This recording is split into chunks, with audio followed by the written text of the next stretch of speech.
Good evening. Welcome to Chasing the Facts. I'm your host, Sam Chase, and with us this evening is Phil Stanway, who is I really don't know what your title is. I'm going to call you the Chief Steward of the lead steward of the Chelmsford Open Space Stewards. So, Phil, welcome. I'm also director of the Land Conservation Trust. Oh, you are many things, and we'll get into that. But by way of introduction, I'd like to just get from you a little bit about your professional background, and then maybe we can talk a little bit about how this whole business of the Chelmsford Open Space Steward got started. So, I started in 1980 as a software engineer at a medical company, and I've just completed my 39th year there. 39 years, wow. I've written most of the major software that's running in diagnostic hospitals across the country, specialty in heart and lungs, where I take signals in and analyze your breathing and come up with diagnoses, which are then confirmed by the doctors. So I'm a software engineer by trade. My passion was to be a forest ranger. Okay. But you can't survive and pay the rent and mortgages and buy a house if you're a forest ranger. So I was a software engineer. I always had a side job, which was I was a radio disc jockey for 10 years. I worked on raves back when raves started. I used to do sound for bands.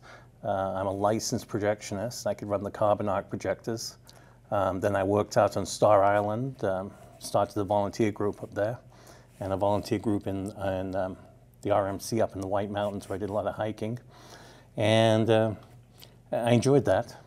And then I got married, moved to town. My wife didn't like me disappearing into the White Mountains in the middle of January for 1 to 2 weeks. Or whenever there was a giant thunderstorm, she'd know I was up in the highs.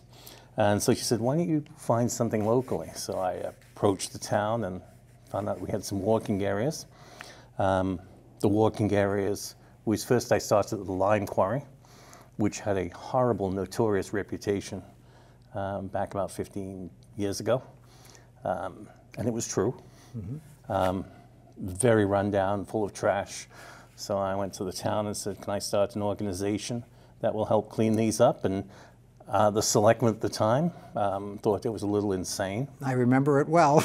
You were one of the selectmen. I was one of the selectmen, and you're right. The specter of this somewhat British subject coming before us and asking if he can donate free time to the town.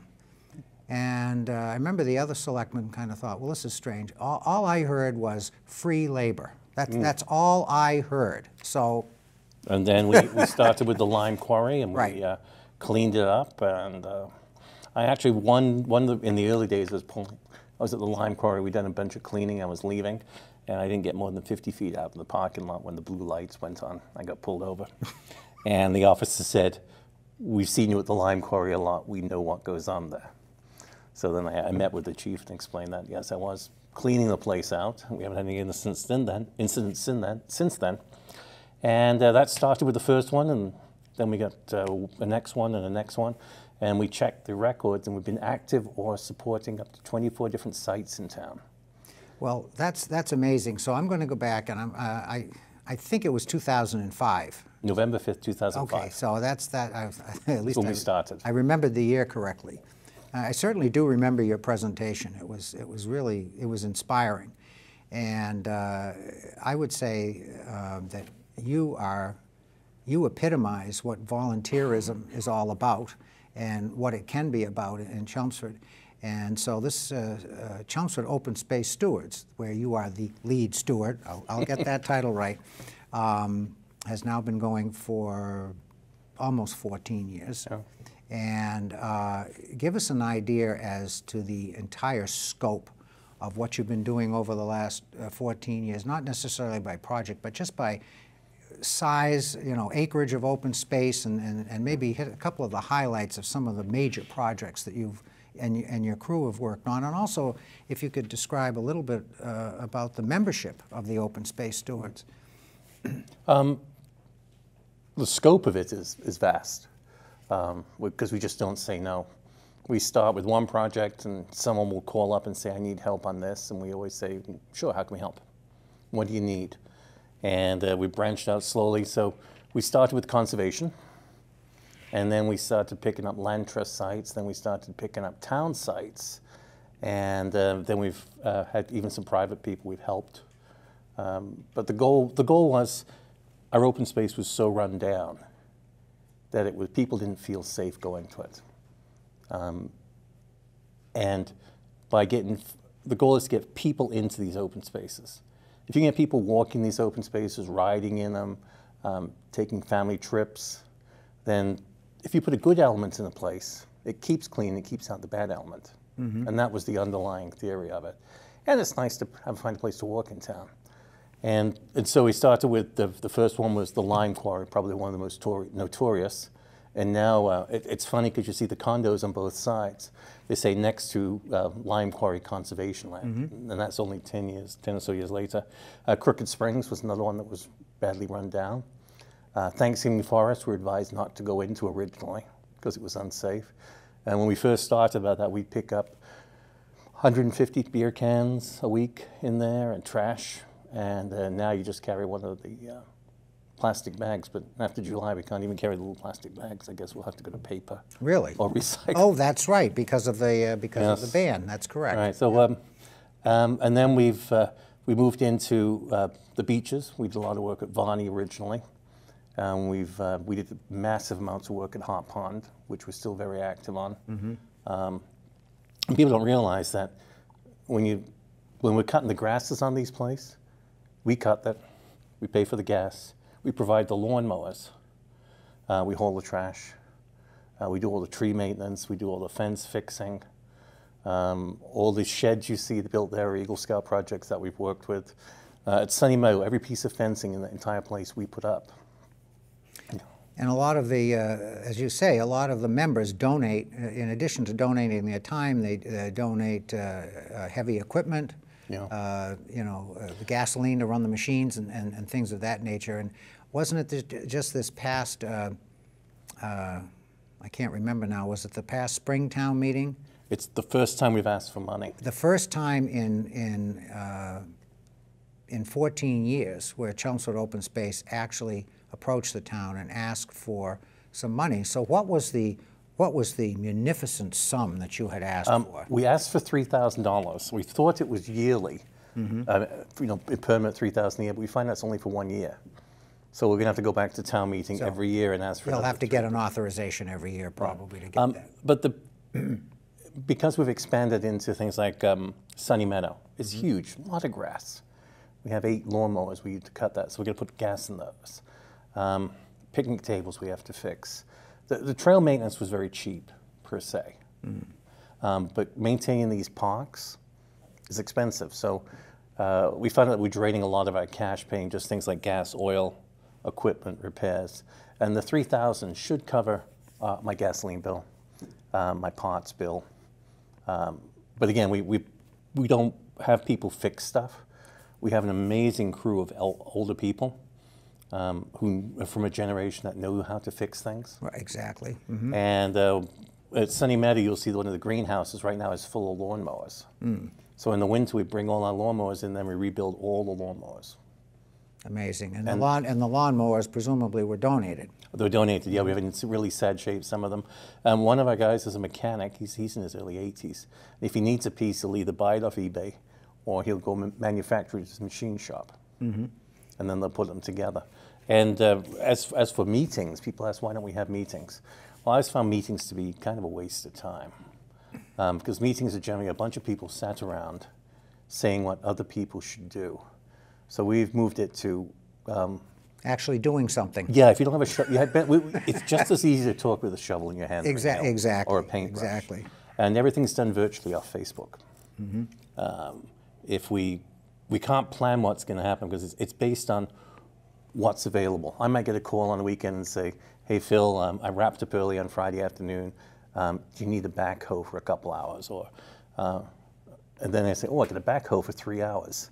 So we'll gear the whole crew around. We have backhoe. What can you do with a backhoe? In 3 hours, right. Yeah. Mm-hmm. It's whoever has the biggest piece of equipment they're willing to donate at a time, is what we schedule our work parties around. Then we post it that we're doing something, and then people just start appearing, walking out. It's an amazing thing, and I hate to put you on the spot. I'll ask you if you don't know, then that's fine, but do you have any idea, just a ballpark estimate, if the town were to undertake to do all of the work that you've done in all of the areas, do you have any idea how much you've saved the town in terms of dollars or man-hours? Hundreds, many hundreds of thousands. You just look at a project like Red Wing Farm. We're still up there 10 years later cutting down dead trees and reseeding and regrassing, and they would have to have a planning group. They'd have to bring in trucks. They'd have to do the equipment we do. And if you know what, that's almost 20 acres. Mm-hmm. Sunny Meadow is bigger. So it's hundreds of thousands, if not way up there. I think a rough guess was about over 100,000 a year is what we give back to the town from what people donate to us. And some people, like the Garden Club, CBA, Chelmsford Women of Today, a couple of the smaller garden clubs, donate to us every year. And it's not a lot of money. You know, it's 500, 600, but that covers our gas and our pots. 100,000 hours a year. No, $100,000 a year. Okay. All right. Okay. So 100,000 that's a rough guess. A year is a rough guess, and that's money that the town doesn't have to appropriate, the taxpayer doesn't have to come up with, and yet we have all of these places beautifully maintained. I know you've also done work on the bike trail. The bike trail we don't do because that's state. Okay, now, all right, so I was misinformed. I stand corrected. The problem with that is there's so much red tape to do any work on the bike trail. We've done work on everything. If you step 3 feet off the bike trail, Hart Pond, Bovey Woodlot, those places, the land trust properties, yes, we've done. Okay, that's probably, I was probably thinking more of the Hart Pond area when I said that. So that's good to know. But you're right. Anytime you get involved with the state, it's a whole nother level of bureaucracy and red tape, and that you know, it would be too difficult to donate your time to the state, I think. Yeah, meetings, this, that, and the other. At least the town, I envision the town as more like an aircraft carrier. It moves very slowly. And what you have yes, by design. Yeah, and what we do is we're fast reacting. Trees are down. When we had a big ice storm, the cranberry bog, 4 major trees fell across the road. Within 24 hours, they were all cut out. Amazing. We had one that dropped in Crooked Springs right in the brook. We had it cut out within 3 days. So we were a very fast one, and that's why we get some of our little friction happens with the town, because we want to move fast, and they want to put the brakes on sometimes, which they should do. So that's one of the keys which makes it much easier for us, and why it's so less expensive. Because the town would have to, even something like put roads in at Sunny Meadow. You know, they'd have to get the material, schedule the working crews, get the graders out there. Right. Where I can just say, hey, can you drop off a bunch of gravel? And then I call up a couple of people with backhoes and say, we're having a backhoe party, putting a road in. Right. We do it the next day. Well, I know that there was a period there that you did have a little bit of friction with the Conservation Commission. And has that been largely resolved now? And the impression I get is that you folks work pretty well together. Dave and I work together very well. It's kind of like an on and off marriage type of things, but we respect each other. We both come. That's good. We come from different viewpoints, and we have found this common ground. Good. The problem with the Conservation Commission really came externally. A wedge was driven between us, and that wedge was removed, and then we actually came up with a new agreement, which is far better. Good. That basically says if you see a tree down, cut it. If you see a bridge out, replace it. If it's an existing trail, you have a problem, fix it, and then let us know. And they're pre-approved about 20 projects. We say we want to do this project, this project, this project, this project, this project. We guarantee to follow the rules, and that by this point we know them real well. Which was probably their main concern, I would guess. You know, initially looking at your organization. Well, this is a volunteer group, and you know they may or may not be aware of what the requirements are and so forth. So yeah, that's kind of, like you say, kind of a marriage type situation. When you're first married, it's a shakedown, and you have to learn the ropes. And well, that's good. I'm glad to hear that. And I also know that you had some difficulty for a while. There was some accusations made about backroom deals and logging. Oh, the logging nonsense, that I was logging Oak Hill. Right. That was the most bizarre thing I think I ever heard, but there you are. Considering the finances, a backroom deal would be really nice, but it just never existed. It never happened, did it? No. It always seemed to be I was taking money out of my pocket. My wife is a saint, because I, like a bunch of the main stewards, have sunk thousands and thousands in every year just to keep this program going. I look at it as my retirement plan. So when I retire in 5 years, I'll have something to do. Well, it's the most amazing thing, and there are other people in town that have the official positions. If you serve on the Board of Selectmen, if you serve on the school committee, if you do the job, it costs you money every year to do the job. Always does. Because these are unlike other towns, these are non-stipend positions. In Tewksbury, for example, a selectman gets $6,000 a year stipend, okay? And that's not uncommon. But Chelmsford, we don't do that. It's strictly volunteer. But, and not to disrespect the selectmen or school committee people, but I think you and your folks really, when it comes to donating your own personal resources in terms of money and so forth, I think you probably far exceed any of those other folks, I would guess, in terms of what you have put into your program. I would say it's not just our folks, it's the residents of Chelmsford. One of the main things that allows us to work is we get some donations, but we also get material. When people downsize, they give me a call and say, I'm downsizing, I have my uncle or my father had a workshop. Would you like to come and take the tools? And we attack it like a pack of piranha. Well, of course. We're in there, everything gets moves out. And they're happy because their stuff is gone. It's gone, and they know where it is. And it's being used to advantage. So it's a win-win for both sides. So one of them was Dennis Reddy. We took all his tools, we moved them to the greenhouse, and then we spent about a month cleaning them, sorting them, and they've all been moved to our tool shed, and we have what we call the community tool shed. Wow. Which has 30 rakes in it, 50 shovels in it. So if a group comes to town and say we want to do a cleanup of a park, or we want to clean up a church, they give me a call, and I find out what they need. We load the truck up with 30 shovels, rakes, buckets, drive them all down for the workday, get most of them back. Now, you always lose one or two in the woods somewhere. The only time I don't like to find them is finding with the lawnmower or whatever open spaces. The big grinding sound. Oh, yes. And so we bring it back. And the community tool shed has done wonders. Because I hate the fact work parties where a company will show up and they say, bring your tools, and 3 guys have rakes and 8 people are staring at each other. Right. So we have a ton of material, and we do that. But we can do painting, maintenance. We have 2,000 peonies that we maintain at Sunny Meadow, and that supplies. The garden clubs come in and help weed the peonies, and when they weed them, we can split them, and they take those peonies and they sell them at their garden clubs, and that funds them. Oh, that's great. When the blooms come in, we have another group that comes in and cuts them and takes them to the senior center and places like that. So there's a lot of side things which went. So that was a couple who they bought a house. It was previously owned by a Chinese couple who grew peonies, award-winning peonies for 30 years. Wow. And literally every foot in their entire yard was full. So this couple bought it, and they got kids, and they went to play soccer.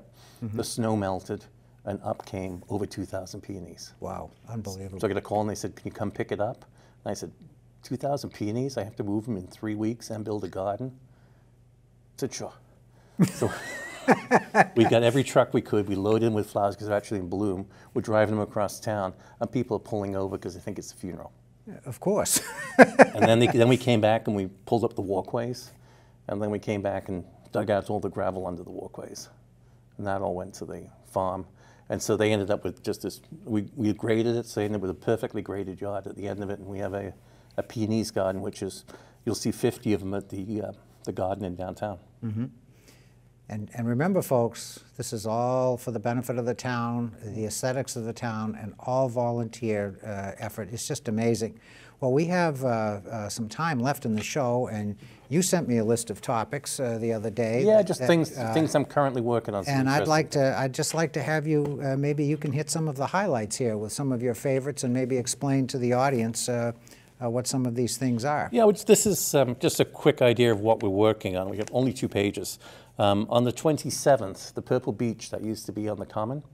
That's a beech tree, folks. Beech tree, yeah. Not a swimming beech, No. which is what I thought it was when I first saw it, but that's okay. Before the tree came down, I got together with Western Nursery, and we took clippings from them, and then they were grafted onto roots down in Connecticut, and there were 20 of them. 18 of them were savaged by a vicious rabbit.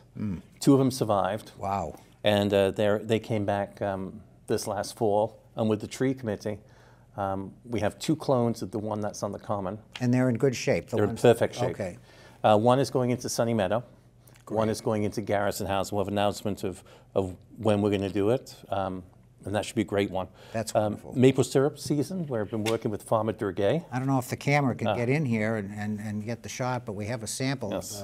of... Maple syrup season is going around. Jamie Durgay, Farmer Durgay, he's been collecting sap for the last several years. And we have a sugar house, and we make sap, so we're helping him. Mm-hmm. People in town have trees, a bucket, so we go out there, we pick the buckets up about every other night, and we fill them up. And if my wife is watching, take note, because we want to take the grandchildren to a sugaring house, so Yeah. we've got them locally here. We have an excellent one here, and then we have a plantation on the hill, which the town voted to allow, and he's planting 2,000 trees there right now. Great. That's going to be like sugar, like a plantation. We just did the Klondike Derby at Oak Hill, which is nice because it's town one. We had 17 troops there for 2 days. They had a derby, and an all-girls troop came in number 4 in the whole derby, which I thought was amazing. We have a new farmer going to Watton Street, so there might be a vegetable farmer on Watton Street that's just down behind Tequila's. We had the irrigation pond at Sunny Meadow completely dredged out. That was going to be a town project, but they couldn't get logistics. So I made some calls, and Glenn Cole brought down this giant scooper in the middle of winter. We drove it across, and he spent a full day digging the whole place out, and he wouldn't take any money for it. I asked him twice, and he said, no, I was going to ask him a 3rd time, because we don't get much funding anyway. We have a new greenhouse at Sunny Meadow. That's a fantastic high-tech greenhouse. That's the one that glows purple. And the reason it glows purple at night... Is that what they call a hyponic, is that the right term, hyponic gardens, or am I thinking of something else? It's no hydroponic. Hydroponic, yes, there's no soil in it. But what happens is he measures the light that comes down during the day, and during the night they have lights they turn on to fill in the missing light colors, which just so happens to be purple. So I either tell people it's that, or I tell them it's Prince's Mausoleum. I've seen it, it's beautiful. Or it's a rave, or Prince's Mausoleum, whatever they believe. We just, accessibility has been one of our issues right now. We've been trying to we find out that we're having a lot more people with disabilities using our open spaces. We've cleaned them up. And some of our older lots we found out didn't have handicap parking in, because they were sold, they're pre-ADA. Right. And we've just been working with the town to get correct number of handicap spots in those places. And we had, for the tree decorating, we had a group that was with disabilities who decorated the tree. And that same group went to all 13 sites and found the scavenger hunt trees. So that was a great sign that we're heading in a good direction. I think it should be, by accessibility of people using it, I mean people of all abilities. Right. And that's a big proponent of ours. The community tool shed, of course, we talked about that one. We have a nice walking trail at Sunny Meadow. The library put that in. That's a beautiful way to see the property. We're also adding raspberries down along the side of one of the trails. Wonderful. And they'll be free to pick, as the blackberries are free to pick. We're somewhere around our 70th Eagle project we've worked on with the Stewardship coming up. We're doing a flag return park at Sunny Meadow in memory of Tom Gilroy. and that's going to be a beautiful thing. We have an event going on with the Land Trust in Zoo New England. They're doing a 10-week study here to identify turtles and flowers and plants, and that's an interesting one. The Land Trust looks like we're going to be bringing up a new high-tech website for that one. And at the same time, we're going to use a thing called QR codes, those little things you see on the sides of cereal boxes and things. Oh, yes. Mm-hmm. So there's going to be one of those each on the websites contain maps of all open space in town. And all you got to do is point your phone at it, zip. There you go. The map's right there. We talked about, we've been discussing with the Board of Health, and we finally got them to post the numbers for both beaches. Because they'd always say pass, fail, and I said, we need the numbers. We went backwards and forwards and backwards and forwards. That's Hart Pond and Freeman Lake. Correct. Mm-hmm. So then we had to pull FOIAs on them. Explain why that's important. I like to know what the numbers are, so I can have, say, you have two ponds. If one's reading high and one's reading low, you know which one to take your kids to. So for the benefit of those who may not know, once the bacteria count exceeds a certain level, whatever happens, is it? 180 closes. Okay, so then the beach is closed, and I think that's a state mandate that Right. that But it can vary widely. Mm-hmm. And the temperature affects it, and the level of the pond, and so forth. So use it as a general trending with thought of that. And the town always did pass fail, but I said, no, it's a modern day. Everyone has digital watches. It's time to post the actual Let's numbers. find out what the numbers are. And people who well, I think people are interested too. Yeah. Yeah. And so we finally have that one done. They did do mercury. Mercury is in the fish in Hart Pond. So you can no longer eat the fish, if you're pregnant and things like that. Now, is there a standard for that, or is it just if any amount of mercury is found in the fish? It's pretty much in every pond in the state now. Right. I know the rivers, that's always been a problem with the rivers. Right. It's the same thing, but now you'll see a new sticker down there.